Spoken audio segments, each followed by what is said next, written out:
Electric వాహనాల కొనుగోలుపై subsidy ఇవ్వడం, ఆదాయపు పన్నులో మినహాయింపు ఇవ్వడం వెనుక ఉన్న ప్రభుత్వ ఉద్దేశం, దాని ప్రభావం ఇప్పుడు నిజంగా కనిపిస్తోంది.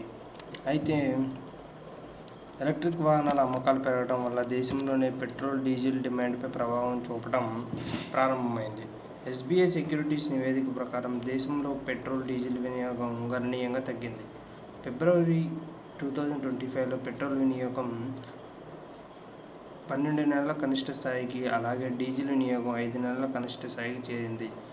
ఈ నివేదిక ప్రకారం ఫిబ్రవరి 2025లో దేశంలో 31 లక్షల టన్నుల పెట్రోల్ వినియోగించగా, డీజిల్ వినియోగం 71 లక్షల టన్నులుగా ఉంది. జనవరి 2025 డేటాతో పోలిస్తే ఫిబ్రవరిలో పెట్రోల్ వినియోగం 5.4% తగ్గింది. అదే సమయంలో డీజిల్ వినియోగం కూడా 5.1% తగ్గింది. అయితే గత ఏడాది ఫిబ్రవరి గణాంకాలతో పోలిస్తే పెట్రోల్ వినియోగం 3.5% పెరగగా, డీజిల్ అయితే మాత్రం 1.2% తగ్గింది. దేశంలో సీఎన్జీ, హైబ్రిడ్, ఎలక్ట్రిక్ కార్ల అమ్మకాలు పెరగడం వల్ల పెట్రోల్ డిమాండ్ తగ్గడానికి ప్రధాన కారణం. 2024వ సంవత్సరంలో దేశంలోని ఎలక్ట్రిక్ వాహనాల అమ్మకాలలో 27% వృద్ధి కనిపించింది. డీజిల్ను ప్రధానంగా రవాణా అవసరాలకు వినియోగిస్తున్నారు.